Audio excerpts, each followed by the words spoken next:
This is Dr. Ted Hildebrandt in the 8th lecture of his Old Testament history, literature, and theology class. This lecture will begin with the sons of God and the daughters of men in Genesis chapter 6 and proceed to Abraham, God's friend, the geography of Mesopotamia, as well as 3 cuts in Abraham's life, as well as his 3 alleged children. All right, class, let's get started. Got a lot to cover today. I got to catch up a couple slides from the other class and things. For this week, you guys are working on what? Leviticus, select chapters in Leviticus. There's 2 articles, one that you're responsible for just to read. The other one you're responsible for content, for the dietary laws, I think. And then there's some reading in Our Father Abraham as well. And then a couple memory verses and things. So I think that's pretty much it. So, yeah, there'll be a content question on the Our Father Abraham as well as the article and things. So, okay, I think that's about all we have there. All right, let's open with a word of prayer, and then we'll jump into the Genesis 6 passage and try to get through that again.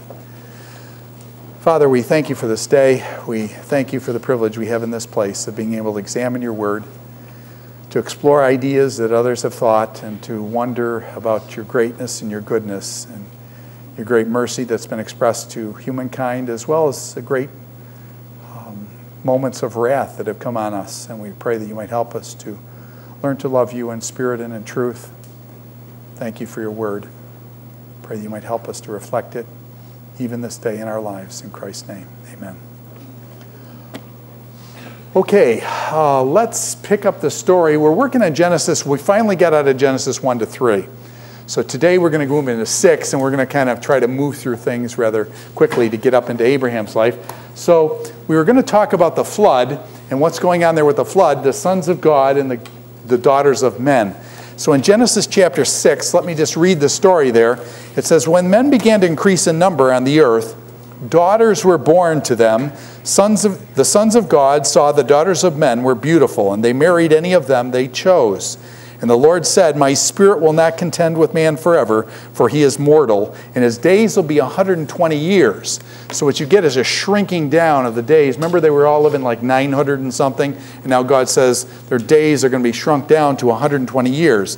And the Nephilim were on the earth in those days, and afterward, when the sons of God went into the daughters of men, and children were and had children by them, they were the heroes, or the Gibborim, the strong ones of old, and men of renown."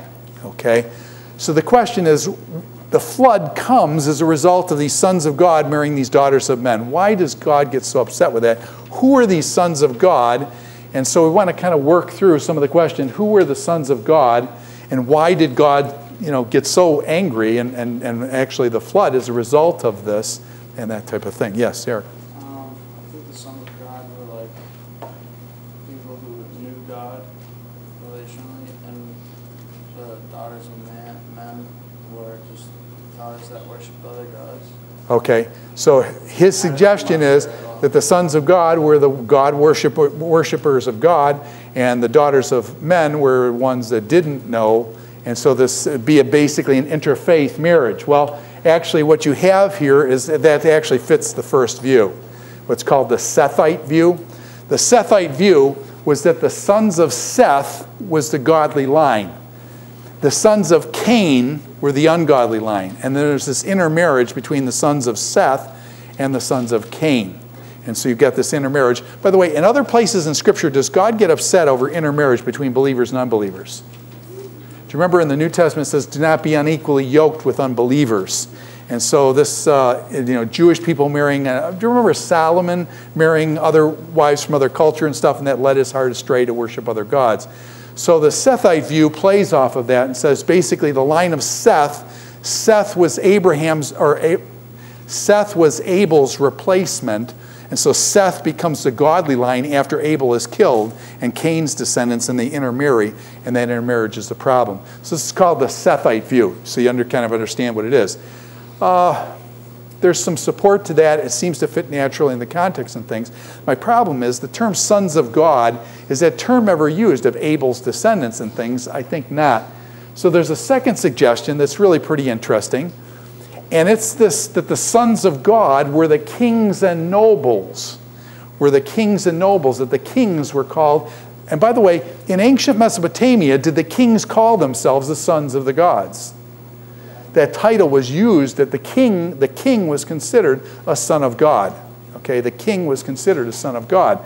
So basically what it would be then is that these kings, these people who have acquired power, these sons of God, the kings, basically took women, which would be basically developing their harem. Okay, in other words, they took women into their harem and they're multiplying wives, and the harems have a big problem, both in the ancient world and with the Bible and things. And so this would be the kings establishing a harem, taking women into this harem as kings, multiple wives, that kind of thing, and that becomes a problem. Now, I skipped something. It's very interesting to me that I don't think most people pick up that it was not just these sons of God marrying the daughters of men. But there's another word that comes involved here, and this is over in verse 11, chapter 6, verse 11. It says, "Now the earth was corrupt in God's sight and full of violence." So that apparently there was violence mixed in here too, that was also part of the problem. Now, what is the Hebrew word for violence? This is the Hebrew word for violence, Hamas. Hamas. Okay? Now, some of you may be used to hummus. Okay, does anybody like hummus? Okay, I don't like American hummus. I like the real hummus, is what you get in Jerusalem, right across from the Fourth Station of Christ. The guy has the best hummus in the world. Okay, it's like eating a Philadelphia cheesesteak outside of Philly. Okay, it just doesn't work. You know what I'm saying? In Philadelphia, you get the best. Okay, over there. But anyways, hummus and Hamas are not the same thing. Hamas means violence. By the way, have you ever heard of Hamas? Do you understand? There's a whole group in Israel today named Hamas. And by the way, do you understand what the root of that word means? It means violence, okay? And what are these people bent on doing with Israel? Violence, okay? And so this Hamas group, their name means violence, okay? So everybody says, well, Hamas is really a peaceful organization. They're just trying to, Palestinian rights and stuff. What's their name?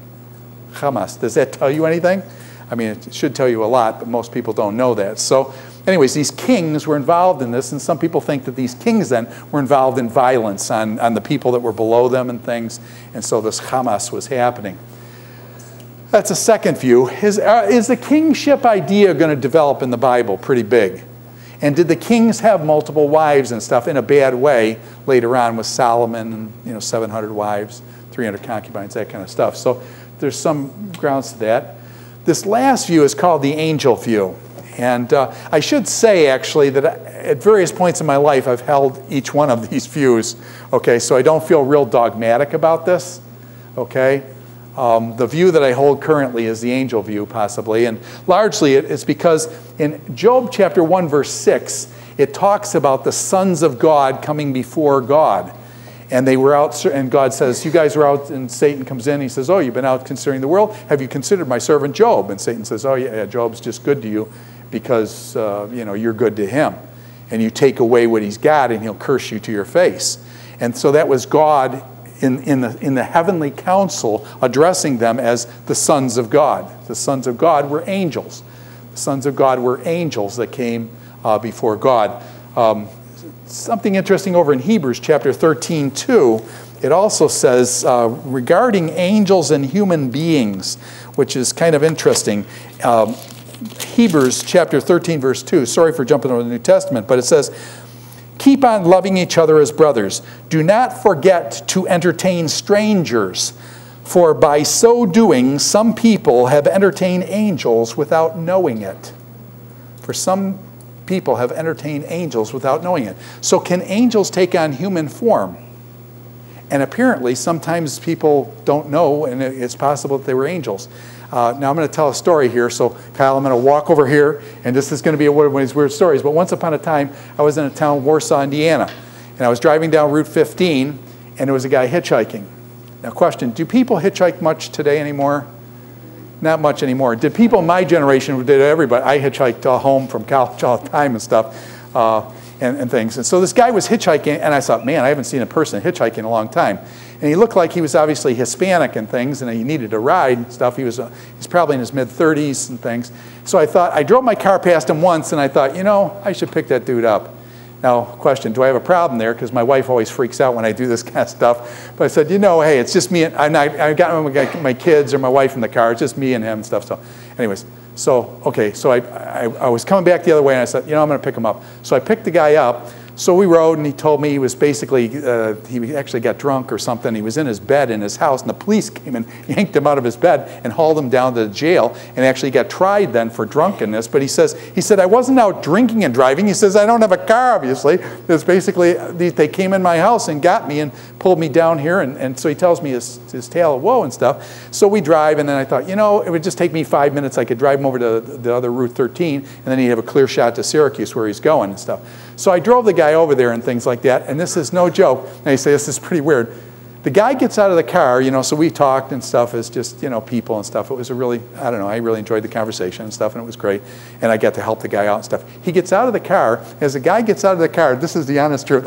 Still don't know what to make of this. He looks at me and he says, do you know some people have entertained angels unaware and shut the door and walk down the road? I swear this, I didn't make this up. This actually happened. Now, I don't know whether he was just a Spanish guy that had a little bit too much to drink and it was still in him or not, but that, no joke, the guy, I sit there, it's like, where in the world did that come from? You know, Spanish guy quoting the Bible to me, you know, it's like, man, that's freaky. But anyways, and I'm not saying he was an angel because I couldn't see his halo, but anyways, all I'm saying is you never know. Now, let me go back, let me take it a different direction with this.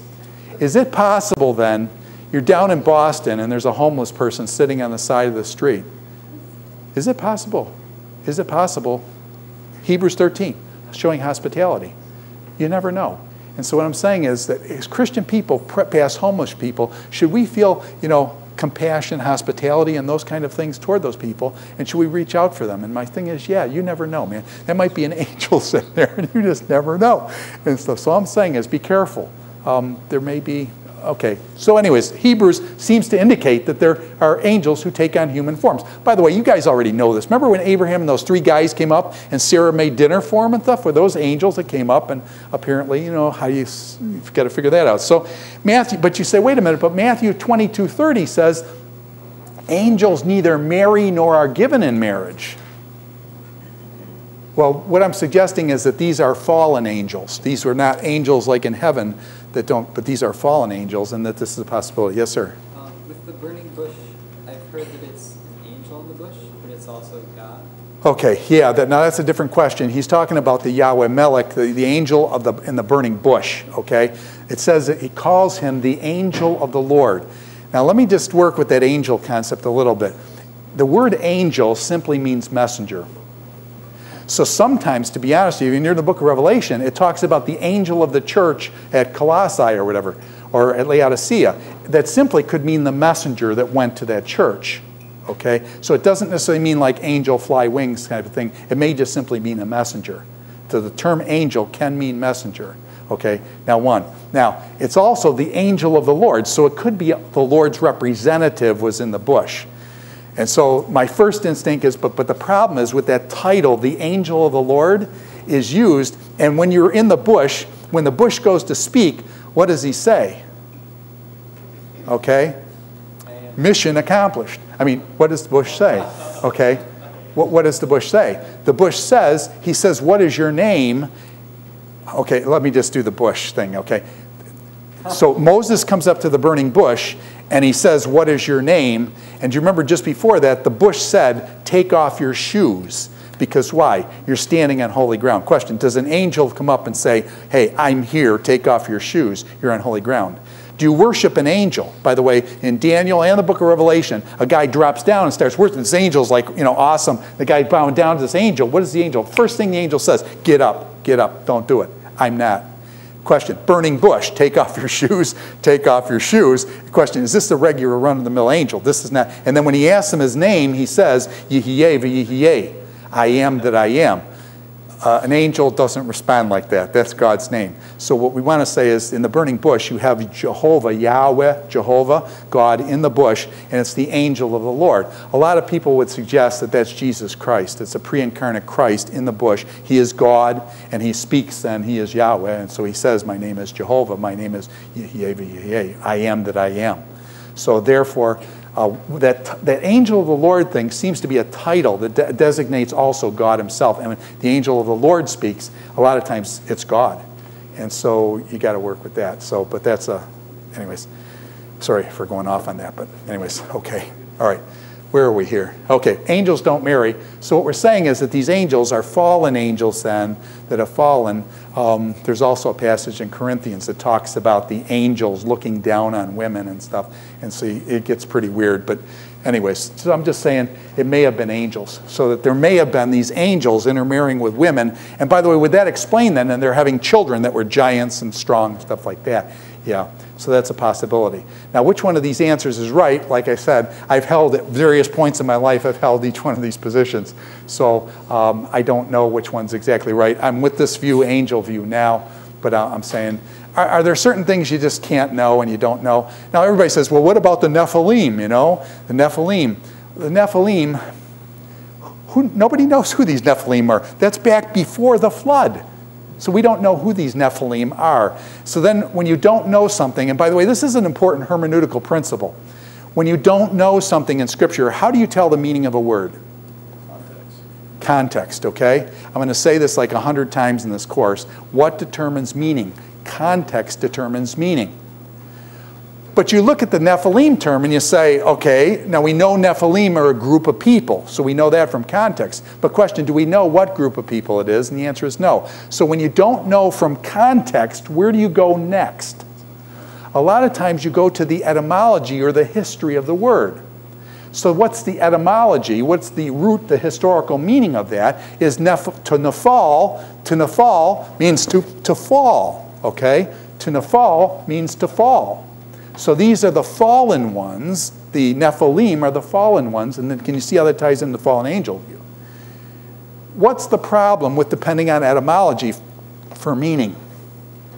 This is a classic example. So I go home to my wife and I say, honey, you are, I never call her honey, but anyways, honey, you are cute in the original sense of that word. You are cute in the original sense of that word. Well, what's the problem with the word cute? The word cute in the original sense of the word meant bow-legged, okay? And so that's not probably a good thing you want to say to your wife because she's going to think, anyways, oh, well, we don't want to go there. But anyways, so that's not something you want to do. Question, when you use the word cute, did you ever use it in a sense of the original sense of meaning? Do meanings change over time? Do meanings change over time? And can you always go back to the history of a word and tell its original meaning? Is that what it means now? No, it doesn't. So you got to be careful. By the way, if you're in English and you want to find the history of a word, where do you go? Yeah, well, you guys, probably the first place you go is internet. Okay, after your internet, if you go to a real book, like they have books, these things with pages in them and things, there are two of them about this thick, it's called the OED, the Oxford English Dictionary. And in the Oxford English Dictionary, will it go on the word cute for like 2 pages of cute until it gets back to the root meaning of the word in Anglo-Saxon or Latin or something like that, and it'll give you the root in that kind of a thing. Question, does the history of a word determine its meaning? Does the history of a word determine its meaning? No, it doesn't. So you got to be real careful about this. In the original sense, it meant this. Be careful of those kind of arguments. Meaning and context is what determines, not the history of the word necessarily. So I don't put much stock in that Nephilim fallen ones thing. I put a big question mark by that. I think we're just, it's the only straw we got, so we got to grab it. You know what I'm saying? But yeah, okay.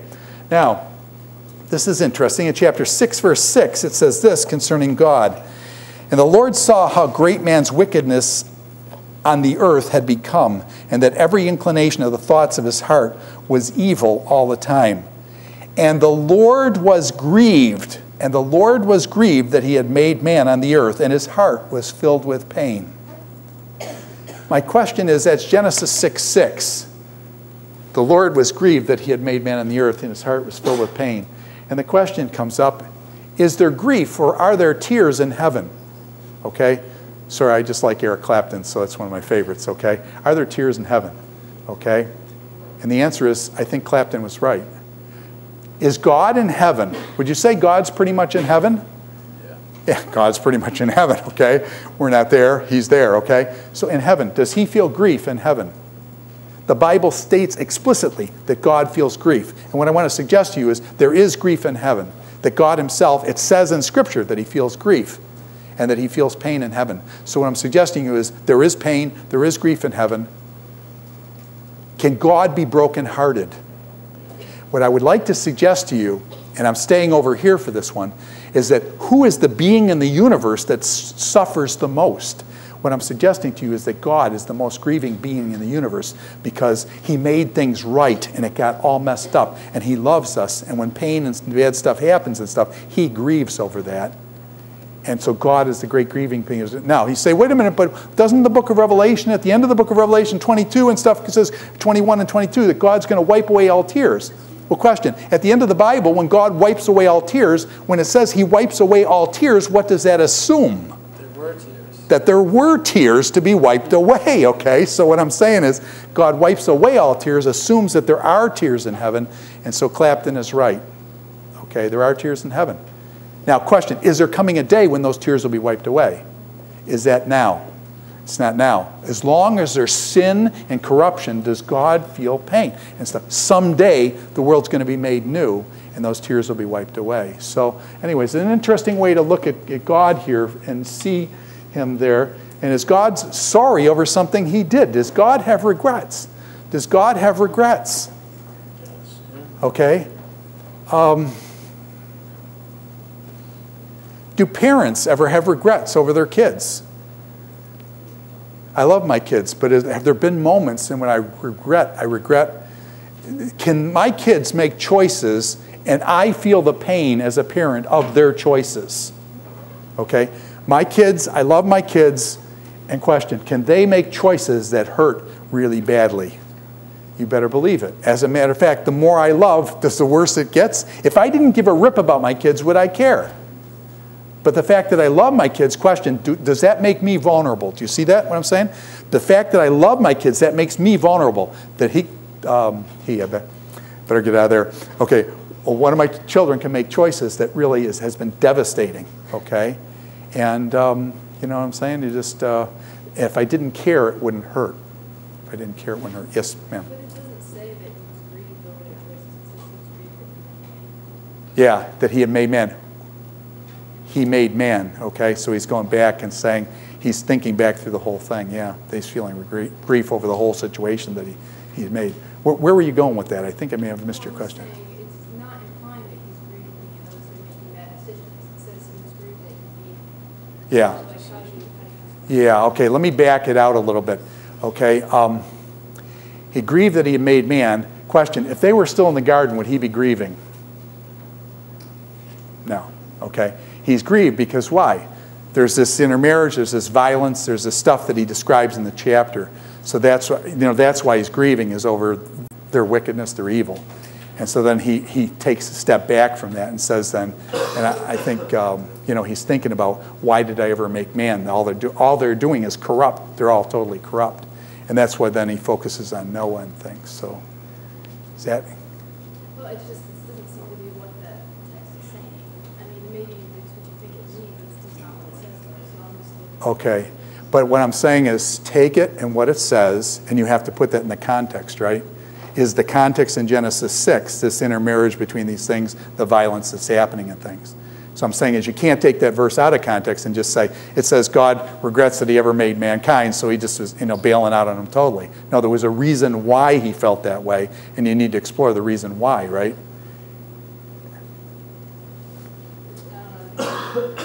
Pardon?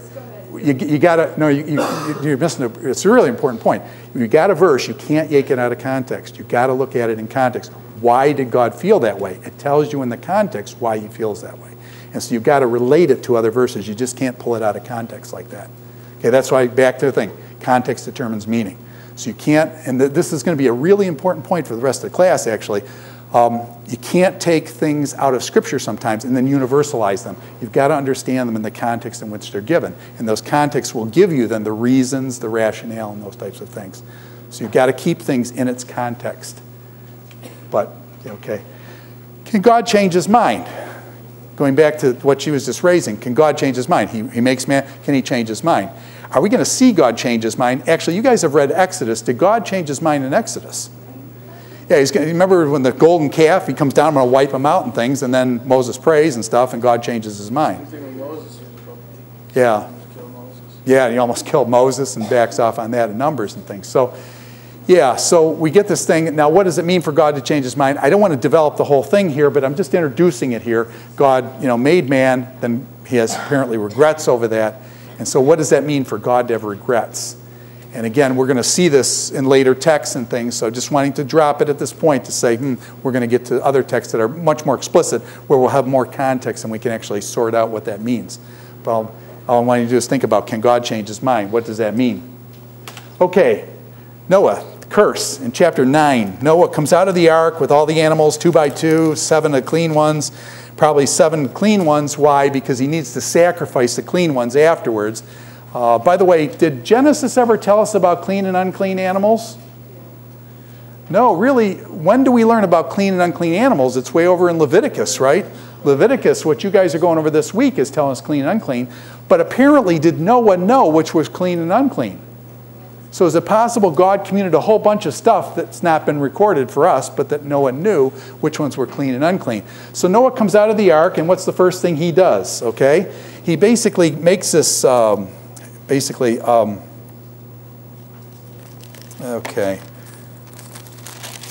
get the right passage here. And Noah was a man of the soil, and he proceeded to plant a vineyard, and he drank some of its what? Wine. What's the problem when you've got a vineyard? What's the problem in the ancient world when you have no refrigeration? What's the problem? You better drink it quick, or is it going to turn? So question, you take it and you turn your grape juice into what? It's going to turn that way anyways, or it'll turn sour or whatever. You turn it into wine, okay? So he plants a vineyard. Now he's been on a boat for, a year or something like that. He comes out, plants this vineyard. He gave it some of its wine, and he became drunk and lay uncovered inside of his tent. And Ham, the father of Canaan, saw his father's nakedness and told his 2 brothers outside. But Shem and Japheth took a garment, laid it across their shoulders. When they walked backward and covered their father's nakedness, their faces were turned the other way, so they would not see their father's nakedness. Noah awoke from his wine and found out what his youngest son had done to him, and said, "Cursed be," and then a lowest of slaves will he be to his brothers. And Noah goes off and curses. What did Ham fail to do? Pardon? Cover his dad? Okay. Now, by the way, is it a problem that a child sees... my son and I used to do Taekwondo together, okay? So when we would go in there, do I hide from my son and say, "Son, you have to leave here because I don't want you to see your father's nakedness"? So your father will never shower in front of you and things like that. Because question, is that what this is talking about? No, okay? Was he like making fun? Yeah, okay. So there seems to be something more than just that. Yeah, Sarah? I think it has more to do with what he did after he saw. Yeah. Okay, yeah. Because it, like you were talking about, he just runs off and tells his brothers about it. Yeah. He's actually trying to Yeah. do anything. Like, tells his brothers. Yeah. His brothers come and like. Yeah. regardless. So rather than covering his father like he should have, does he expose his father? Pretty much. Yeah, and he goes off to get his brothers. Now, do his brothers do the right thing and walk backwards to cover their father's nakedness, that kind of thing? So I think you get, and this is a really hard thing in our culture, is pride and shame a real big in certain cultures? Is pride and shame a big deal in certain cultures? And in certain cultures, you've got this thing about, is it really wrong to shame your parent? Do some cultures feel that very, very strongly? The notion of shame and honor, okay? Shame and honor. By the way, do some cultures feel that so strongly? And now I'm talking about Detroit. Do you remember that? With those 2 girls in the car in Detroit? And the father was shamed by these 2 girls. And the girls are in the car, and the girl in the back seat's on her cell phone, and her father pulls out a gun and shoots his own daughter in the car. That was in Detroit, in America. And the girl in the back seat, do you remember? She's screaming on the phone, Dad, Dad, what are you? And she's screaming on a 911 call and stuff that her father just shot her sister. The father then turns the gun on the back, and you hear the gun go off, and the cell phone drops silent and stuff. Did that happen in America, Detroit? Now, by the way, you guys are giving me a lot of blank stares. Do you guys not know about that? Or okay. Now, let me just say this. Did the media put that out there, or did the media cover that up? It was covered up. Why? Because it's politically incorrect to say anything about the background, the obvious background there and stuff. That this guy was so offended as a father that his girls had shamed him and he killed them. By the way, are there honor killings quite frequently in America? And question, will you ever hear about them in the media? And the answer is no. Now you got to ask yourselves, I wonder why we don't hear about this. Okay, there's some political agenda stuff there. This is called political correctness gone amok. Now question, in that culture that father was in, is shame and honor a really important idea? Do you guys remember in the tsunami that hit Japan? And do you remember some of the leaders there? They were worried that the leaders were going to commit suicide because they were shamed because they didn't know that the tsunami was going to come in there and destroy that. And so they were worried that some of the leaders in Japan were going to commit suicide because in that culture, if you are shamed by not doing something like that, the people can do some strange stuff like that. So what I'm saying is, in America, do we care about shame and honor in our culture? Really much? Are we a no-shame culture kind of thing? Okay, in other cultures, shame and honor are really, really important. And so what you have here is the shaming of the father, the exposing of the father. To be honest with you, this was several years ago. I read in Ugaritic literature. And in Ugaritic literature, this is just north of Israel, just a little bit north of Israel. In some of these Ugaritic tablets, it says that one of the duties, and it lists it out explicitly, that one of the duties of sons is to cover their father's nakedness. That is the duty of a son. Okay? The duty of the son is to cover their father's nakedness. And so it'd be like, your father gets drunk. Question, should the son drive the son drive the father home? And take care of the father, that kind of a thing, rather than exposing him and stuff. And so I think that's what you've got here, this shaming thing, this honoring thing. Yeah. I have a question on that verse. I didn't understand why Noah cursed Canaan instead of Ham. Okay. And why didn't he curse Ham's other sons? Okay. She blew my punchline, man. Okay, she's a step ahead of me here, but I was. Let me see if I can get away with it and still do it, okay? All right, how about this, okay? So Noah then wakes up, finds out what his sons did, finds out what his other son has done, and so he says then, cursed, and then he curses his son, and he says, the lowest of slaves will he be to his brothers. Now, Ham's descendants go where? If you follow the tree, do we have the genealogies of these kids? Ham's descendants become Cush.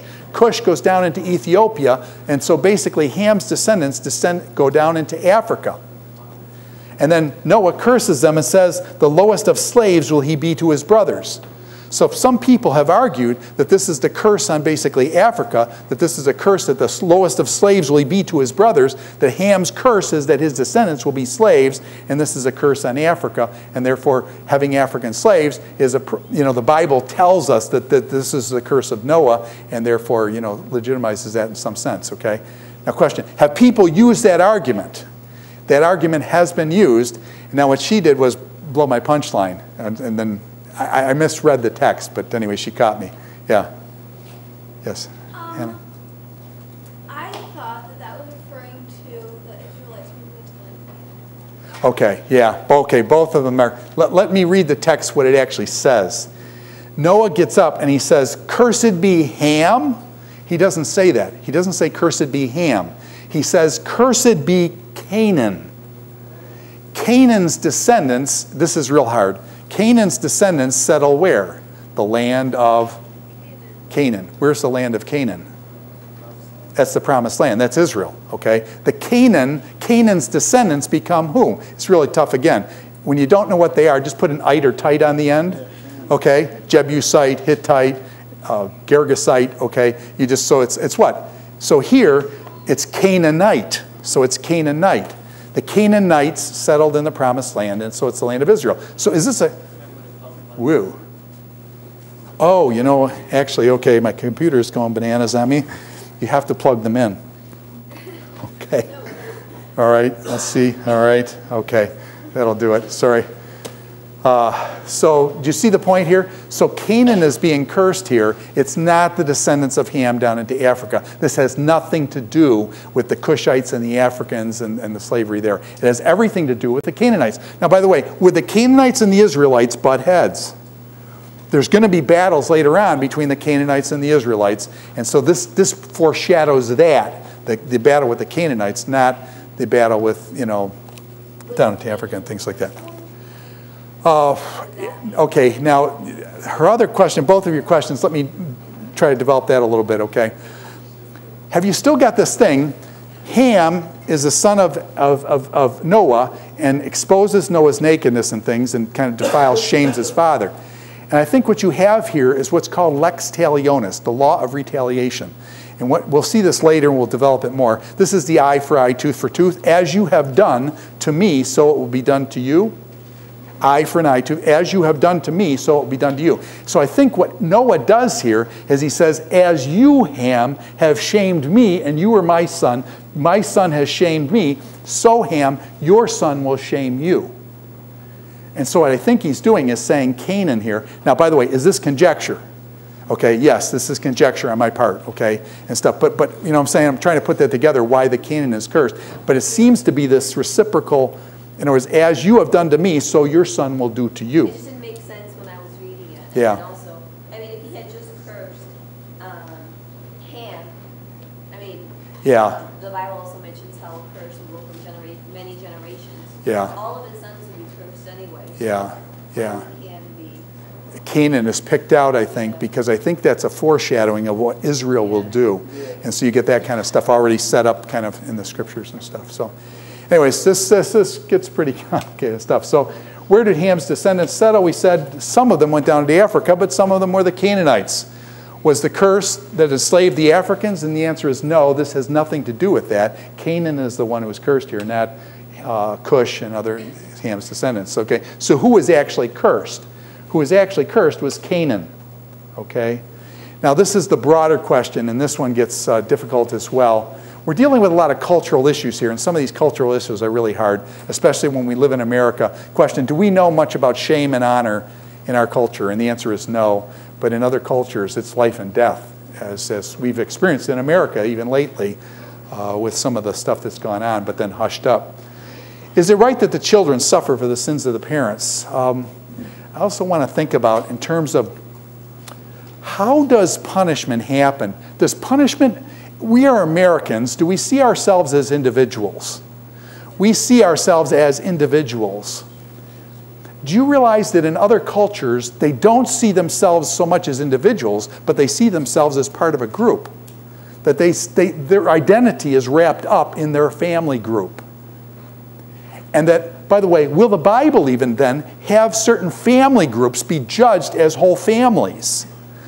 And so you get this idea that there's judgment falls on a whole group of people. Now, by the way, even as Americans, does this happen? Does this group thing happen even in America? Okay. For example, my son, it was about a week ago, we were discussing something like this, and he came up with this. He said, okay, suppose you guys were born in Afghanistan. Suppose you were born in Afghanistan. Now question, you're not Taliban, you're out farming your little thing. You've got 2 acres of ground, you've got a few sheep and a few goats, mostly goats, and you're poverty stricken. You've got a wife, you've got a couple kids and stuff, and all of a sudden you didn't do anything. You didn't do anything, and all of a sudden there's this 6'2", 200 and some pound Marine guy busting in the door of your house. And he goes through every stinking thing in your house. Now question, did you do anything to deserve that? Did you do anything to deserve it? You didn't do anything to deserve that. What did you do? The only thing that you did to deserve that was that you were an Afghani, that you were an Afghan person. Okay? Question, Taliban does bad stuff. Question, does that affect other people? Does that affect other people? Let me put it in American context, okay? You're out, don't do this, okay?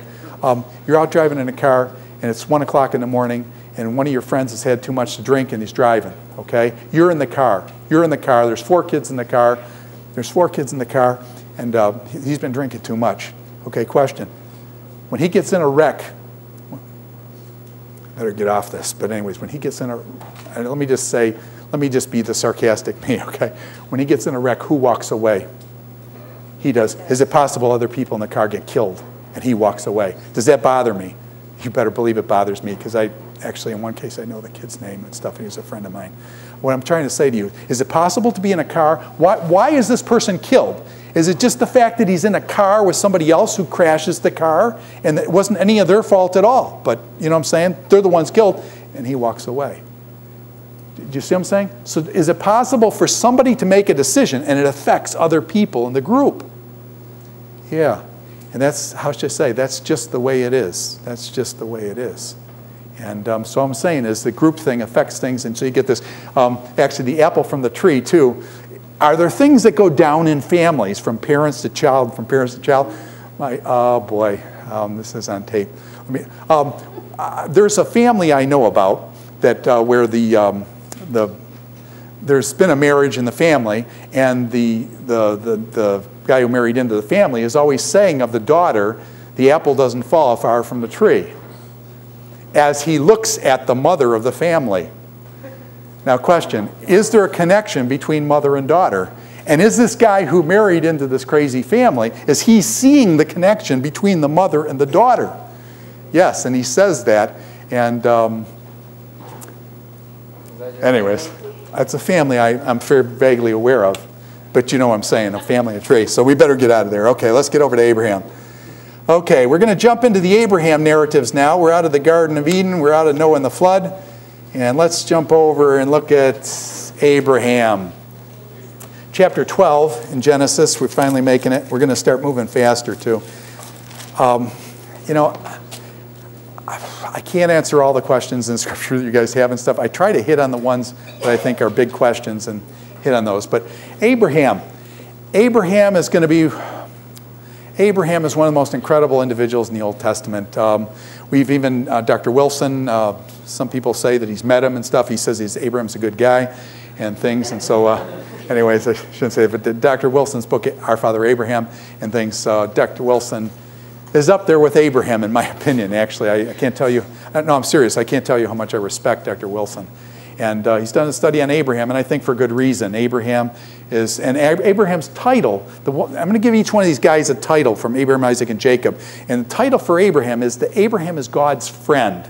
Now, did I just make that up? And the answer is no. Here's James chapter 2, verse 23. And the scripture was fulfilled that says, see if you remember this, Abraham believed God, and it was counted, and it was credited to him for righteousness. Does that sound familiar? And then Abraham was called God's what? Friend. Is that a pretty big title for somebody to be called God's friend? What does it mean to be God's friend? I'm going to try to show you through this what it means to be God's friend. And by the way, am I saying Abraham's perfect? No, Abraham's going to have his problems, like all human beings have their problems. But Abraham's called God's friend, and I'll come back at this. The last slide will come back to this on Abraham being God's friend. Now, before we do that, we got to do a little bit of geography. Do you guys download the PowerPoints? Download the PowerPoints. Will these maps be in the PowerPoints? So you won't have to try to draw these maps. I can never draw these maps very well. But anyways, I just want to run through this map. This becomes important for all the rest of the Bible. This is the playing field. This is the chessboard. We're going to start over here on the Persian Gulf, okay? Got the Persian Gulf here, all right? And then we got Kyle looking at this, okay? The Persian Gulf. Now we want to come up here, the Euphrates River and the Tigris River, okay? The Tigris and the Euphrates River. And so we've got, how do you tell which one's which? Does anybody know E.T.? Does anybody know E.T.? Okay, E.T. is Euphrates, Tigris. You can always tell which order they come in. E.T., Euphrates and Tigris, okay? And then, Kyle, you getting this on the film there? Okay, we got it, good. Okay, Ur of the Chaldees, we've got the Persian Gulf down here. What country is this? Iran. What country is this? Iraq, okay, so we're familiar with these two countries. Okay, these are mountain folk, these are the plains folk. Do mountain folk and plains folk always fight? Yes, okay, so these people are always going to be trying to push down. These people are always going to try to be what? Pushing back, okay? And by the way, is that true today? Has that been true for 2,000 years, 3,000, 4,000 years? Yeah. Here's the Persian Gulf. We come in here, here's Kuwait. And basically, you got the Tigris and Euphrates River. Does everybody see here? That's Now, Abraham was from of the Chaldees. If I say to you Warsaw, what comes to your mind immediately? Warsaw, Poland. Okay, you guys say Warsaw, Poland. If I said to you Warsaw, Indiana, in other words, if I just say Warsaw, you guys think Poland, but I'm thinking about Warsaw, Indiana, where I used to live. So because Warsaw, Indiana is lower level than Poland, Warsaw, question, do I have to qualify that by saying Warsaw, Indiana? I think what you have is when it says Abraham is from of the Chaldees is exactly that. This is the big from Sumer. This is the big from Sumer. And in most of your Bibles, it will put that Abraham is from here, and he goes all the way up. He's going to go up to Haran here. What I would suggest to you, and I'm feeling more strong about this, but I still don't know for sure because we don't know, but what's been suggested now is that there is a northern from up here, and that Abraham came down to Haran as he makes his way down into Israel. By the way, does that make a lot more sense than going from here, and instead of going over to Palestine this way, going way up to Haran? So what the suggestion is that there's a northern up here that's of the Chaldees. It's of the Chaldees, and so he's specifying it's up from where the Chaldeans came from, and that he then comes from this We don't know where that place is, okay? There's like literally hundreds and hundreds of tells up there. We don't know what the place is.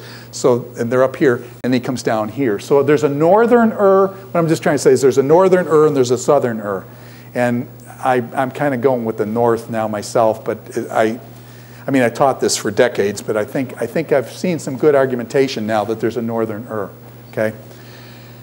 Now, what other places? So this is one place that's really important. There's another place called Mari here. This place called Mari is right where the Euphrates comes up, and from here, if you've got a good double hump camel with a 4 on the floor, you can make it all the way across, okay? So this is the first place when you come here, you can grab water. Now, but what's the problem? Why can't you just go across like this? Why didn't Abraham just go across like this? You go across the desert. Have you ever been a place where you go out into a desert and you're on foot? There's no cars. You can't just jump in the car. And every direction, as far as your eye can see, is absolute desert. Question, does that scare the daylights out of you? And the answer is, I was 25 when that happened, and it was as far as your eye could see, and there was no way out. You got your feet, no cars, no nothing. Question, is that spooky? I just want to tell you. So you come out in the desert there. Does anybody go out there? Well, today, yeah, you say people drive cars out there. Okay, but when you've got just a camel, even the camels don't make it across here very well. But they can make it from here. So Mari is going to be an important place. They found a bunch of tablets at Mari. So we're going to have tablets from Mari. The other place that there's tablets is from Nuzu, this place called Nuzu. They found several thousand tablets from Nuzu. Nuzu is where a lot of the customs come from. We're going to see a lot of ancient customs that I'm going to tell you, well, this was a custom of that day. How do we know that? They found these tablets at Nuzu, and so Nuzu will tell us a lot of the customs coming from back around 17, 1800 BC, within a couple, 300 years of Abraham. So these two places, Mari and Nuzu, are going to give us a lot of information about the time just after Abraham that's going to be really help us to interpret the Bible. Yes? Mari have anything to do with the bitter water of Mara? No. Okay, she's referencing down here at a place, Sinai, possibly here, that was called Mara, that meant bitter, that the water was bitter. That's down here in Sinai. This is the Sinai Peninsula. This is Mari's totally different. Yeah. So as you come up here, so Mari and Nuzu, here's Haran. Who's famous from Haran that you know? Rachel, Leah was from there, and who got them hooked up was Laban. Does you remember Laban?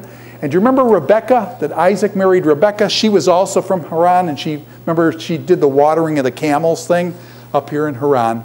So Abraham's home, is this really Abraham's home? After he leaves he sets up camp in Haran. That's where Terah, his father, dies. That's where Laban is. That's where Rachel and Leah are from. That's where Rebecca is from. So Haran's kind of their home. They then set up, Abraham then leaves and comes down this way. Now, two sites over here. One is called Ebla. The Ebla site comes from about 2400 BC. It was discovered, I believe, in the 1980s or 70s. Now, by the way, why is 2400 BC? Why is that important for us? Abraham was what? 2000. Is Ebla 400 years before Abraham?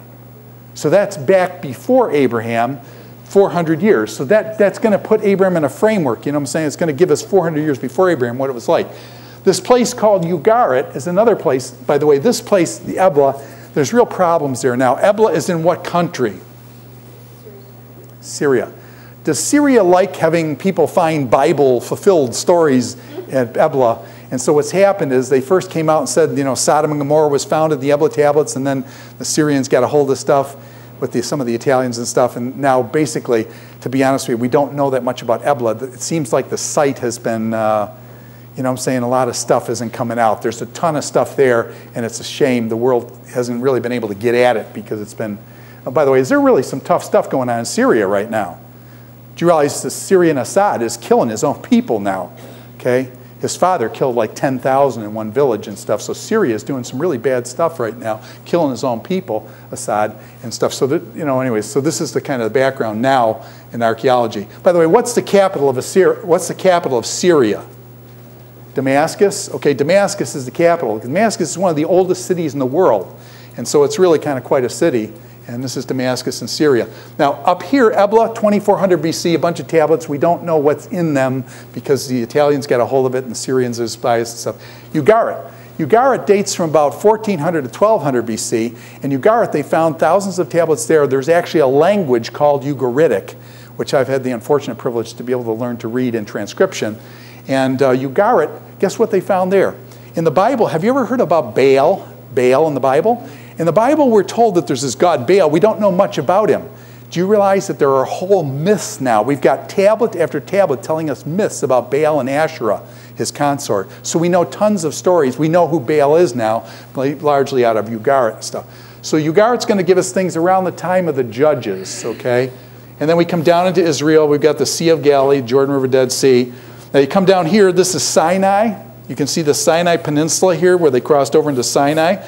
And this is what here, this is what country? Egypt. That city is, Alexandria is named after Alexander the Grape, okay? Alexander from Alexandria. What was Alexandria famous for? Library. They tried to get, it was like the early Library of Congress. This library, they tried to get every book in the world that was scroll and things like that. It was an incredible thing. It was burned, torched, and stuff, and so we don't have any other records, but we have records that this place was a center of learning. This, Alexandria, this, I'm sorry for this, but it does make, Alexandria was the Boston of the ancient world. In other words, you know what I'm saying? It was a center of education, learning, and that kind of stuff, huge libraries and stuff. Now, you come down, as soon as you come down Cairo, Memphis. When I say Memphis, what's the first thing that comes to your mind? Memphis, Tennessee? Does anybody do Memphis, Tennessee? And the reason why I always bring that up is because of the king. The king is buried in Memphis. And I said the king in the last class period, and they didn't know who I was talking about. But for my generation, there's only one king, and that was Elvis, okay? Memphis, Tennessee. You ever go there, wear your blue sage shoes, hit Memphis. Anyway, sorry. Okay, there's another place down here called Tel Amarna, and this is where they have the Amarna letters. This is not important for us right now, but will be later on. So Egypt is here. Egypt is the gift of the Nile. If you take the Nile out, what is left of Egypt? Desert for like thousands of miles in each direction. Egypt is the gift of the Nile, everything. If you actually get on a Google satellite, can you actually go down and see the Nile River? And it's really kind of cool on a Google satellite image. Now, let me show you another map that kind of schematizes this whole thing. And I forgot one city as I did. Here's southern Ur, here's Babylon, Mari, Nuzu, Nineveh. As soon as I say Nineveh, what comes to mind? Jonah. When I was younger, I thought Jonah rides this whale, the whale spits him up, and then he goes to Nineveh. And I thought, you know, what's the problem with this picture? The whale's out here. Did the whale swim all the way around Africa, swims up the Tigris River? What's the problem? Tigris River is like 3 or 4 feet deep, and so it was a real skinny whale. But anyways, so then the whale spits him out up here. Question, did the whale spit Jonah out up here? No chance, okay? You'd have to swim all the way around Africa. The Suez Canal wasn't built. So what happened is when the whale spits him out here, does Jonah have to walk all the way over there? That's a long haul, by the way. And so Jonah, it just puts Jonah in a different context because I had him, you know, like getting out of the whale and going preaching and stuff. He had a long way to think about it before he got over to Nineveh. So Nineveh is the capital of Assyria. Really nasty people there. They were the Hitlers. I'm just making generalizations now, but they were the Hitlers of the ancient world. They were incredibly cruel people, Nineveh. Jonah preaches, repent. What do the people do? They repent. It was a kind of incredible, shocked the daylights out of Jonah. Now, Mari has 25,000 tablets. There were 25,000 tablets found at Mari. There was 5,000 found at Nuzu. Nuzu is a place where we get a lot of our customs from.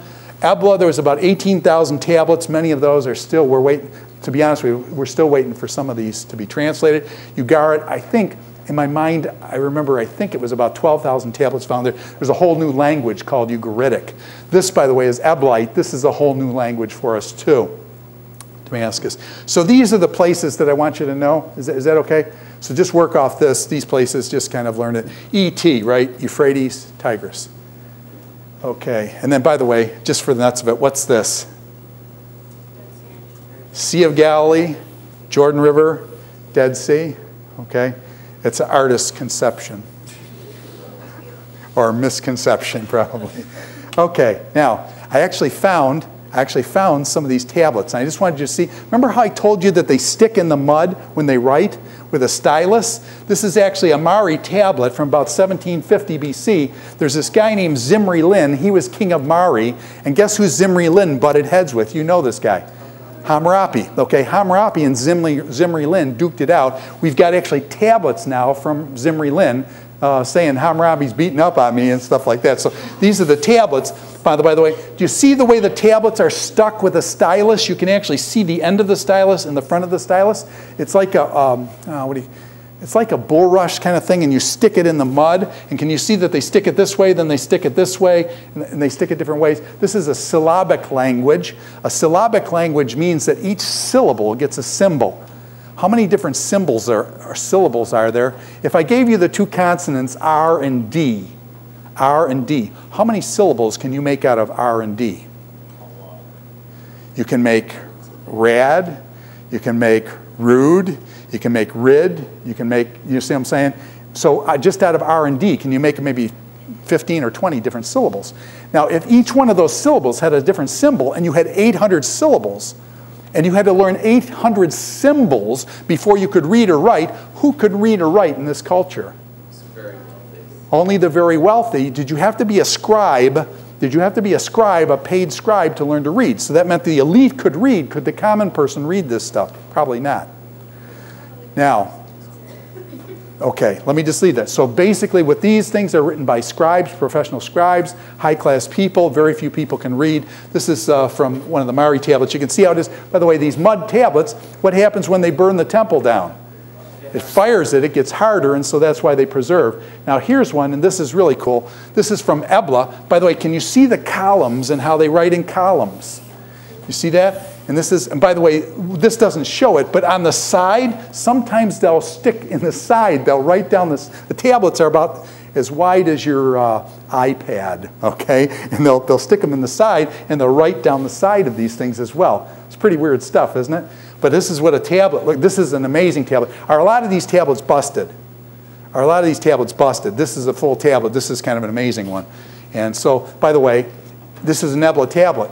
Is it possible that a doctoral student at the University of Pennsylvania would spend 5 to 7 years working on a doctorate reading this one tablet, and then when he gets it done, he will get a PhD? Yeah, this is what happens, okay? University of Pennsylvania in the basement, they got all these tablets that nobody's ever read before. And these people they kind of like are dungeon dwellers. They'll put them down there. The guy stays down there for 5 years. He comes out, he reads the tablet, and he gets a doctorate. Okay, that was a joke. Thanks. Okay, that was a joke. All right. But there's some truth to that. But anyway, so this is a tablet, what they look like. Now, here's one, and this one is really neat because what is this? This is a Ugaritic tablet. You see how it's very small and different. What's different about this one is this one's from about 1400 to 1200. This is from the time of the judges, about Joshua, Judges, that kind of stuff. This one's alphabetic. What is the advantage of the alphabet? Syllabic languages, you have to learn 800 symbols before you can read and write. With the alphabet, it goes by phonemes, it goes by how they're said, and there's only about 22 to 30 different sounds. And therefore, the alphabet is only 22 or 30 symbols. Now, question, How smart do you have to learn to be to learn 22 symbols? Can a kindergartner learn 22 symbols? Can a kindergartner learn 22 symbols in kindergarten? So therefore, with the alphabet, is this kind of an amazing thing? Can the common person read after about 1800 BC? Is the alphabet an incredible invention? I guess that's what I'm trying to say. Is the alphabet an incredible invention that allowed the common person to be able to read? So that in the book of Judges, they catch a kid running out of this town. The guy catches this kid, grabs him and says, hey, write down all the names of the elders in the town. And the kid writes it out. Just a kid, common kid, caught randomly. He writes it down. When he got an alphabet, people come. Now, let me just push this one more thing. Two more things. So does the alphabet democratize learning? Does the structure of the alphabet, 1800, does it democratize learning? Yes, it does. Push it one more. About 1450s, in the 1450s, you got a guy who developed a thing called the printing press. Now, instead of one person copying one manuscript with a printing press, have you got one person able to produce 1,000 manuscripts? Question, does that again democratize learning, the printing press? Do you see what the incredible invention of the printing press in the 1450s did? Gutenberg and things changed the whole map. And now, what's happened? Now, how big is your alphabet? 2. We've gone from 22 down to 2. And your alphabet is 0 and 1. And with 0 and 1, question, can I write your alphabet in ASCII code? Yes, with a 0 and 1. With a 0 and 1, can I put this in a JPEG image and turn that 0 and 1 into a picture? Yes. Can I take that same 0 and 1 alphabet and can I turn it into sound and put it in an MP3 that you can play and you can hear? Can I take that same 1 and 0 and put it into a video and play those things at 30 frames a second? The 1 and 0. In your generation, do you see what's happening? This is you guys. This is your generation. Is this tremendous what has happened in the last 20 years? And question, can I take that 1 and 0 and can I put it on my computer and communicate to a guy who's studying Greek, who's studying Greek and watching my avatar in India? And then just before school starts, the guy in South Africa using it. What, the 1 and 0, can that go all over the world? Question, what happens? Is learning getting democratized? And my question to you is then, as we as Christians, do we use that 1 and 0 now, the power of the 1 and 0, for the glory of God and the good of others? Or do we let evil use it? Will evil use it? Yes. And so what I'm suggesting is you guys live in a day and age that, to be honest with you, I'm jealous in a certain sense. I'm an old man. I'm kicking off and probably just, shortly here probably. That's the honest truth. And I'm going to get into being an old man and stuff. But you guys there's so much stuff just right in your face. And what I'm saying is grab it, man. Go for it. It's tremendously powerful. And it's you guys have seen it. It's happening in your generation. It's really cool. So anyways, alphabet. Alphabet's very important. Now, 3 cuts. We're going to talk about Abraham. And Abraham's got his 3 cuts, chapters 12 and following with Abraham, 12 and 25. The first cut that Abraham has to make is with his own family. The Lord had said to Abraham, leave, this is the call of Abraham. This is the call of Abraham. Leave your country, your people, and your father's household, and go to a land that I will show you. And I will make you into a great nation, and I will bless you. And I will make your name great, and you will be a blessing. And I will bless those that bless you and curse those who curse you. Okay? Abraham, first cut, he's got to leave his family. By the way, is it hard to leave one's family? Now, you guys are from America. We move all over the place. You say, no, it wasn't hard at all. I come to Gordon College. It's good. Okay. When you were raised in those cultures, when you were reared in the same family, all your brothers and sisters, your cousins, your nephews, your father and mother not only lived there, but your grandfather, your grandmother, and all their siblings lived in the same town. Question, when you left that kind of a village, was it a big deal to leave? It was a big deal to leave. And God says, the first thing he says to Abraham, leave. Who's going to be your family now? Basically, God is going to lead him to a land and show him a new land and stuff. So the cutting of family ties is a big deal. Why is it that when God calls people so often, there's this leaving behind of something? When he calls people, there's often this leaving of something. Moses has to leave the Sinai desert and go back into Egypt and things. So this is a common thread happens quite frequently in Scripture, this cutting of family ties.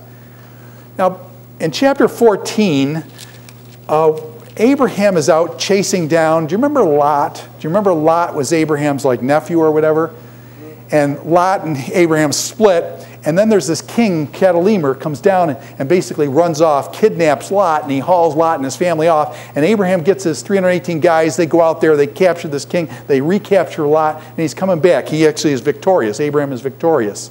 He comes back, and as he's coming back, Abraham runs into this guy just out of the clear blue. He runs into this guy called Melchizedek. Okay, you guys call him Melchizedek. Melchi means king. Zedek means righteousness, king of righteousness. So he runs into Melchizedek, the king of righteousness, Melchizedek. By the way, Melchizedek is king of what city? By the way, this is important too. Yeah, he's the king of Salem. He's king of Salem. But in Hebrew, you say city of, you say Jeru, Salem. And if you say Jeru, city of Salem, and you say Jeru, Salem, very fast, you got what? Jerusalem. This guy is king of Jerusalem before kind of like Jerusalem was the city of David and all this stuff. It was nothing. Melchizedek is king of David, king of the city of Jerusalem. Melchizedek shows up. What does Abraham do to this guy? Abraham gives him a tenth of everything he has. This guy is not only king, but he's also a priest. So he's a priest and he's a king, and he's a priest of the Most High. And Abraham pays him a tenth of everything he has. Does Abraham honor this guy? Yes. Now, somebody in the last class asked me, they said, well, in the book of Hebrews, is Melchizedek Jesus? Is Melchizedek pre-incarnate Christ? Some people think that Melchizedek was a pre-incarnate Christ. I kind of back off from that myself. I kind of think that this guy is a king and a priest, and so he typifies Christ. He's like Christ in the Old Testament, but he's not really Jesus. He appears out of nowhere, and then actually after chapter 14, we never hear about the guy again. He's gone. So he just kind of appears, Abraham pays him a tenth, and then boom, he's gone again. So some people think it's Christ. I think it's probably just typifies Christ, that there's a person who is a priest and a king like Jesus would be. And so that's why he does, similar things with Jesus. But there's different approaches that. Hebrews picks that up as a thing. So that's Genesis Melchizedek.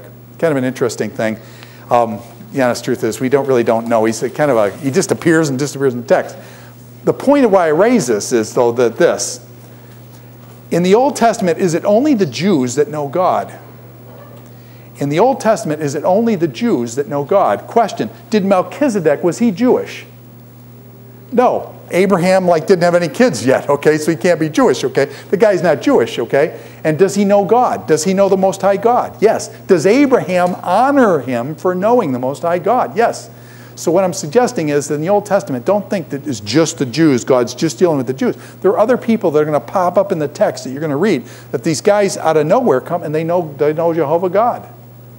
So that's interesting to me. Here's a guy who's non-Jewish, who knows God. He's a priest of the Most High God. He's a king in Jerusalem. Now, another cut here is in chapter 15, and this is a tough one. In chapter 15, down about verse 10 or so, as the sun was setting, verse 12, Abraham fell into a deep sleep. A thick and dreadful darkness came over him. Then the Lord said, know for certain that your descendants will be strangers in a country not their own, and they will be enslaved and mistreated for 400 years. What would that be? They will be enslaved and mistreated for 400 years. Yeah. Does God tell Abraham beforehand that his descendants are going to go into Egypt for 400 years and be mistreated and enslaved? God tells him that ahead of time.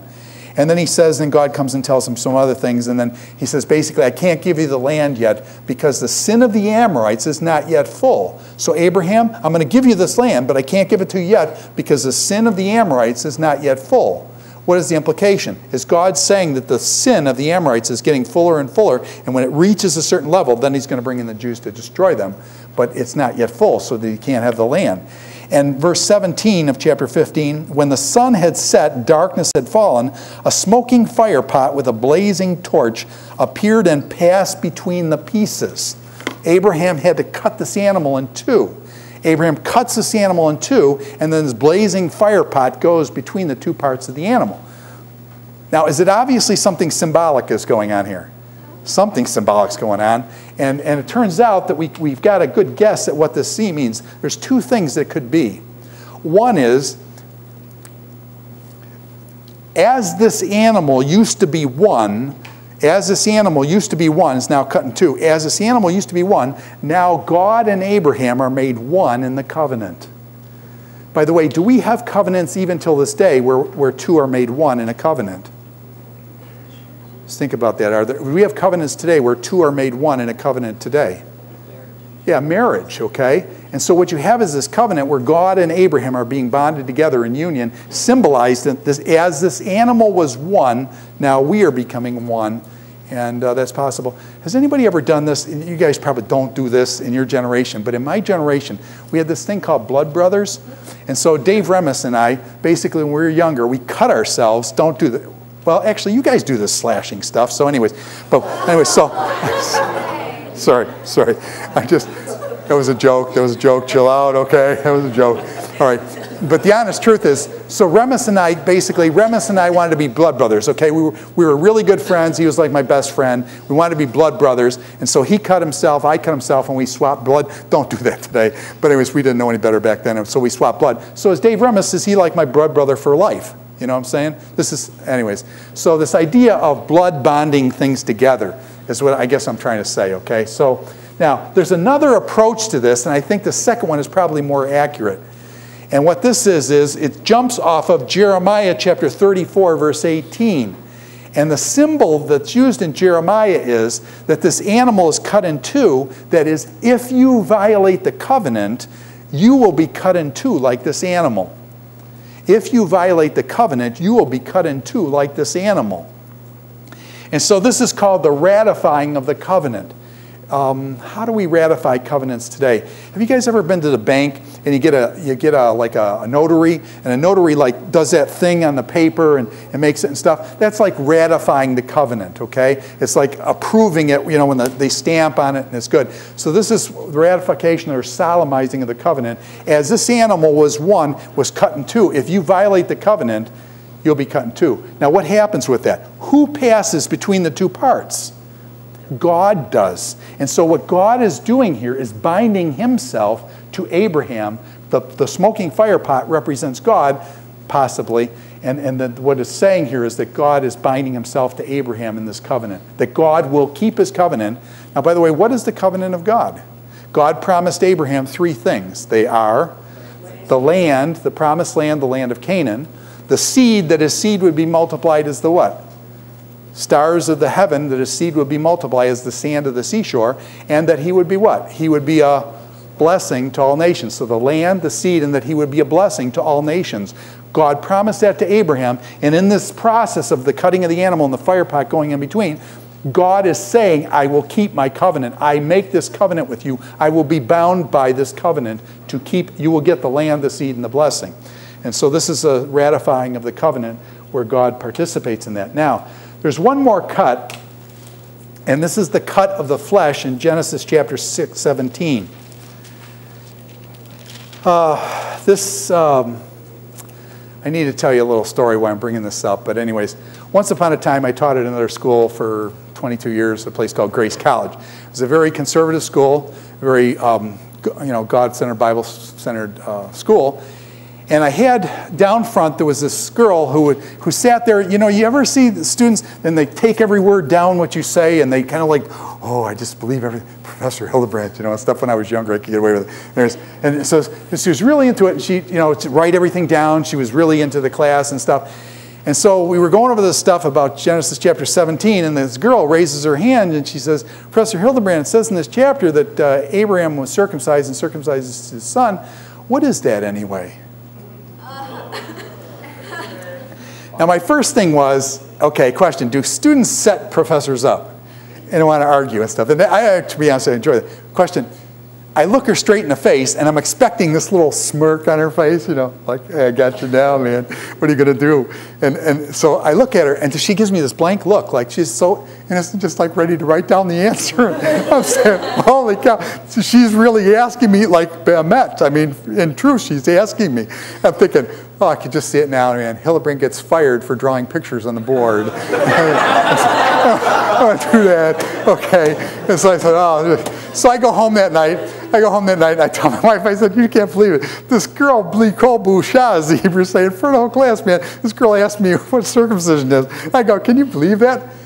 My wife turns to me, and she says, you know, when I was in about 7th or 8th grade, she said, I didn't know what it was either. She said, I went and asked the pastor what it was. I thought, holy cow, this is pretty weird. And then I realized, are most males now circumcised at birth almost? And what I'm saying is a lot of guys even, you know what I'm saying, that circumcision is not even a thing. So anyways, let me just go through that to say that basically what it is at the end of the male penis, there's a skin that hangs out about a 1/2 inch. And so what happens is the doctor cuts it off and basically cuts that, it's called the foreskin, cuts that foreskin off. Now, by the way, that happens when you're a baby. Now, by the way, I know this, I had 2 boys, and so when they do it to a baby, I'm in there, I'm going, oh, you know, and when the doctor does it to a baby, do they even whimper? I'm not kidding you. I had more of a problem with it than my sons did. It was like it was over and the babies barely whimpered. I don't know, man. Try that on an 18-year-old. Is that a problem? By the way, in the Bible, is that going to be a problem later on? By the way, was Abraham circumcised, or does Abraham get circumcised now at 75? Is that a problem? That's a problem. Okay, so anyway, so just some things to need to think of. By the way, is this circumcision, is this a big deal? Is circumcision how the Jews identify themselves? Are the Jews of the circumcision? And if you're a Gentile, you're what? Uncircumcised? Have you ever heard that terminology? Uncircumcised Gentiles. So that's how the Jews used it as an ethnic marker of how you're in Judaism. Now, by the way, did other cultures circumcise besides the Jews? Yes, other cultures did. But is God saying here, while other cultures also circumcise, circumcision for you means a sign of the covenant? That this is how it is sealed, the covenant is sealed in your flesh. Now let me just go over here for a second and just do, are any of you from Presbyterian background? If Presbyterians baptize children, and let me bounce and just get some of this stuff up here. So on circumcision, and this becomes an unconditional covenant, okay, the land, seed, and the blessing. Are some of you from Presbyterian background, and by the way, in the Presbyterian background, do they baptize babies? Yes, they do. Do you realize it's on the basis of circumcision? They were supposed to be circumcised on the 8th day.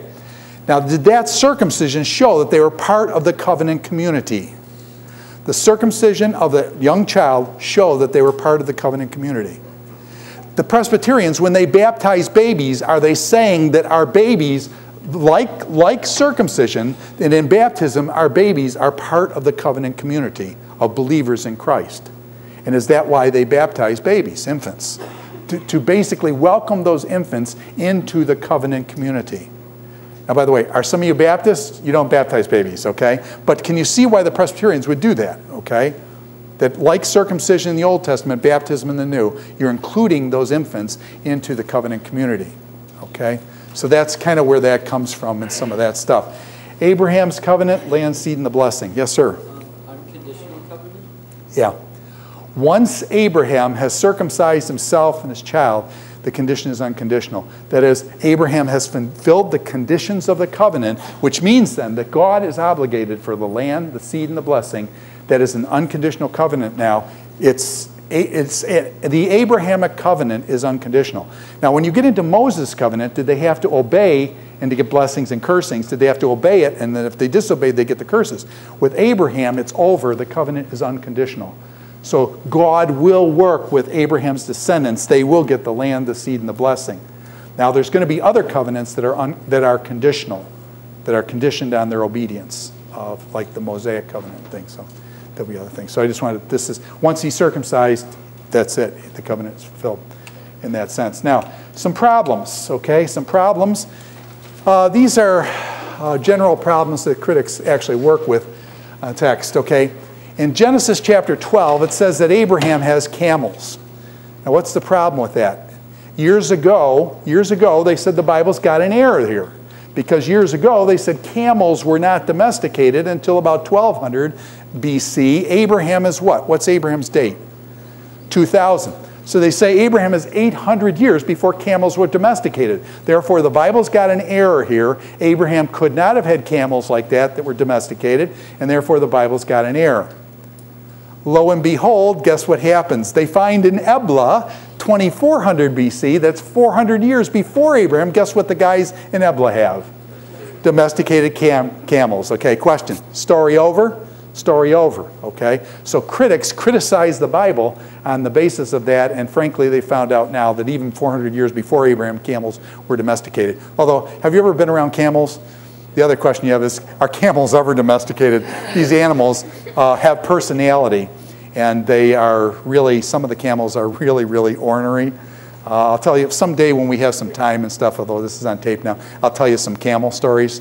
We stayed in the Bedouin tent for several nights, and in the Bedouin tent, the Bedouins used camels, and the guy went off one night and told us 3 hours of camel jokes.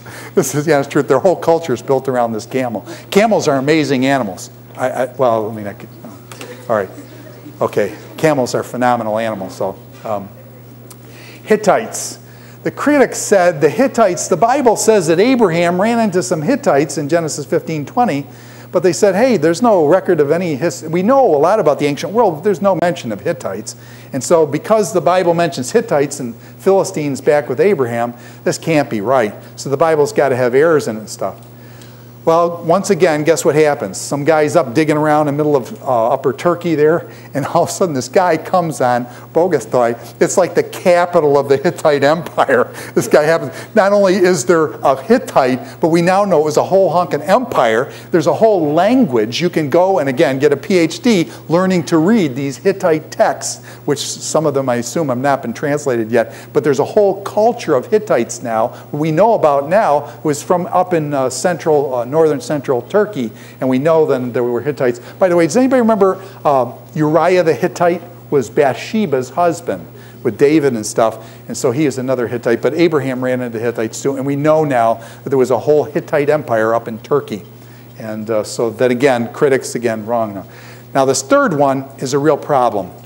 This third one is a real problem, and if you got your Bibles, well, let me just read it to you. In Genesis chapter 14, verse 14, this is a serious problem. And I need to try to explain this one. It says, when Abraham heard his relative Lot had been taken captive, he called out the 318 trained men born in his household and went in pursuit as far as Dan. Now, where is Dan? The city of Dan. If I'm Jerusalem here, then Kyle, way in the back of the room, is Dan. Dan is the farthest northernest part of Israel, the city of Dan. Now you say, well, Hildebrand, what's the problem with that? He chased him up from the south, where he was in Jerusalem. He chased him all the way up to the back room there. There's no problem with that. The problem is that Dan was not named Dan until the time of Joshua and Judges did the tribe. Basically, the tribe of Dan, if this is Israel here, the tribe of Dan settled out with the Philistines. Dan didn't like being around the Philistines because what happened when they were around the Philistines? The Philistines did what to people? They killed them. And Dan says, we don't like these Philistines. They beat up on us. So we're going to take our tribe from where the Philistines are on the coastal plain here. We're going to take the whole tribe. We don't want to fight with Philistines all the time. And we're going to move our whole tribe back up to where Kyle is. And we're going to take the whole tribe and shrink it down to one city. And that city was called Dan. And it's a famous city in Israel and things. But it was named only later Dan. And so what you have here is what's called an anachronism. Now what does chronism mean? Do you see the word chronism there? A chronology. Chronos means time. Anachronism means out of time. In other words, the city of Dan, Abraham didn't know the city of Dan. I guess that's what I'm trying to say. Abraham did not know the city of Dan. Dan would not be named that for another 800 years. Now you say, well then how come it's in the Bible in Genesis? I think it's the same thing if I said to you, we're going to go to Liberty Tree Mall in, where is Liberty Tree Mall? What town? Does anybody know Danvers? I said, we're going to go to Liberty Tree Mall in Danvers. Everybody would know where that is. But if I said to you, we're going to go to Liberty Tree Mall in Salem Village, would you know where that is? Danvers, many, many years ago, used to be called Salem Village. Nobody remembers that now. So the problem is, if I'm writing a modern book and I put Salem Village, will anybody know where that is? No. But if I said Danvers, would everybody know? So what happened is the text seems to have been updated here. the text seems to have been updated, and so the original name, which is possibly Laish, is updated to Dan. Now, is it possible that Joshua, by the way, who finished the Pentateuch? Did Moses finish writing the book of Deuteronomy? No, Moses is what in Deuteronomy? He's dead at the end of the book. It's pretty hard, at least I've been told, it's pretty hard to write when you're dead. So, Moses, the book of Deuteronomy is probably finished by Joshua. Is it possible that Joshua could have inserted this name later, or somebody even later than Joshua inserted the name because he says, hey, you guys don't know where this town is. If I say Dan, everybody knows where Dan is. And so the text was updated. This is a serious issue for some people and things, but I think to be realistic, we've got to say the name Dan, Abraham didn't know the name Dan because that was, it was much later that Dan was up there, yeah. No, that's an excellent point. She says, does that make it wrong? What I'm saying is, no, it's not wrong. It's just that the language was updated. The language was updated because nobody knows where Salem Village is. Everybody knows where Danvers is. So, yes, do you have a question? Or? Okay, all right. Okay, so this is a big one here.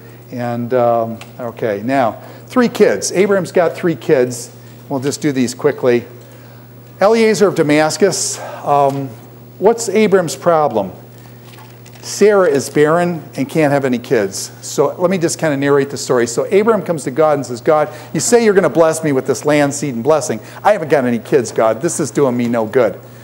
And he says, moreover, he says, I don't have any kids, and Eliezer of Damascus, my servant, is going to get all the inheritance is going to go to Eliezer of Damascus. So this is the first one of Abraham's kids. Eliezer of Damascus, his servant, is going to receive the inheritance. And by the way, was that legitimate? And the answer is yes. We know that from Hammurabi's code and some of these other ancient law codes, that if a person died and had no children, who got their goods?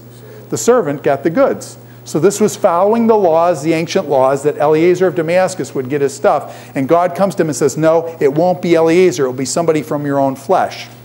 So it won't be Eliezer. But this is the first one that Abram thought that he would have, his servant. So then what happens? With Hagar, and this is actually a really important text in Genesis chapter 16. Hagar, let me just narrate the story. Hagar is Abraham's handmaid and his servant. Who sets Abraham up? Sarah. Does Sarah say to Abraham, I can't have kids, go into Hagar and conceive with her, and that child then will be basically my child, and therefore we'll give the inheritance to that. It'll be our child. Now, that is exactly like the laws of Hammurabi. They're following the laws, the customs of their day. Now, this is a big issue. We have to get out of our culture, okay? Did the Code of Hammurabi say that it was all right for a master to go into his maid and that whatever child was had then would be his adopted child, basically? Yes, it was allowed in the laws of Hammurabi. Now you say, wow, what is this? Man, Abraham's cheating on Sarah. Question, is Abraham cheating on Sarah? Did Sarah see it that way? Did Abraham see it that way? No. I think what you got to do is take this out of, as one fellow in the last class said, he says, Abraham's having sex with this other woman. Question, is that the American way of thinking about it? That's you guys' way of thinking about it. Did Abraham think about it like that? Abraham's having sex and cheating on his wife. No. They're thinking about it like this. Question, my wife and I can't have kids. That's not true, we have 4, but if we couldn't have kids, is it possible they could take part of me, part of my wife, put it together in a test tube, and find a woman who we pay $10,000 to $20,000, and they put it in this other woman, and she, the surrogate mother, has a child? That's what's going on here. Can Abraham go to his doctor and put the parts in a test tube and put it in another woman? Abraham can't do it. Does he have to do it the natural way? And so what you've got is you've got to put it in the context of a surrogate wife.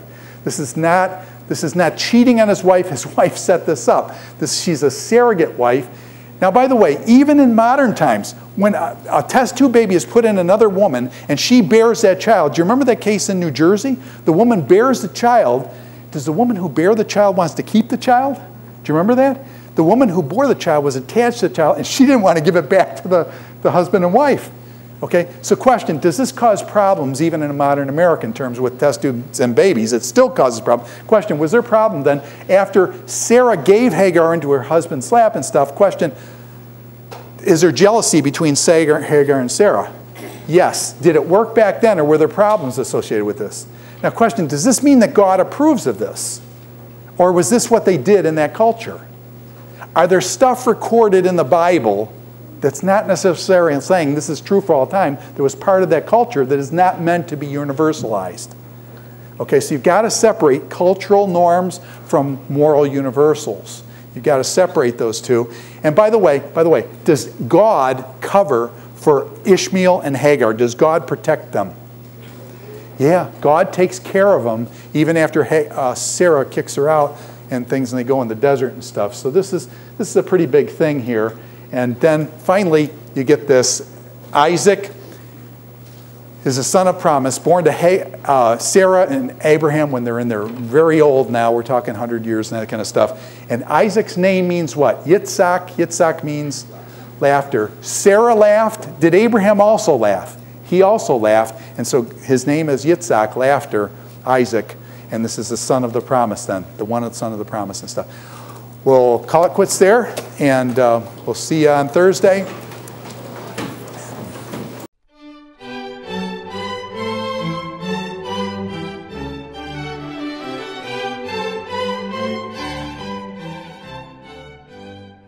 This is Dr. Ted Hildebrandt in the 8th lecture of his Old Testament history, literature, and theology class.